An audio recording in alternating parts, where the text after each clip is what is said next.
As mentioned earlier, some dieters experience drastic weight loss during the first week or two after they start the program. However, the results are questionable because patients don't lose a large amount of fat.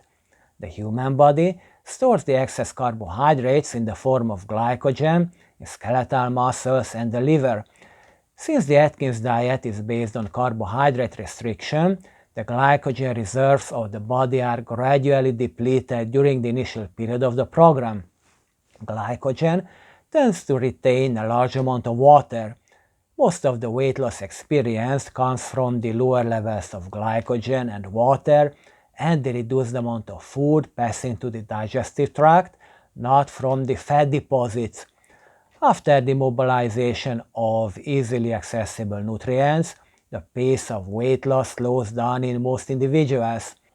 Several studies were done to evaluate the long-term effect of the Atkins diet and other low-carbohydrate diets. After analyzing the results of certain experiments with the participation of 1,222 volunteers, researchers found that in the beginning, low-carbohydrate diets result in faster weight loss compared to those subjects who were on low-fat diet. However, within a few months, subjects tend to gain the weight back.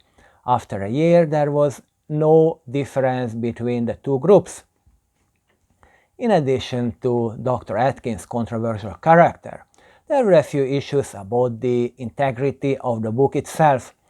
In the 1972 edition of Dr. Atkins' Diet Revolution, the author still claims that dieters can eat unrestricted amounts of approved food.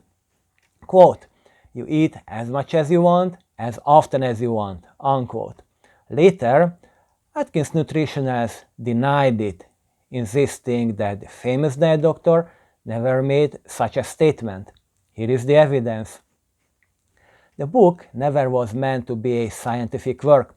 Certain chapters were written by Ruth West, who was neither a scientist nor a doctor, but rather a content writer and marketing executive.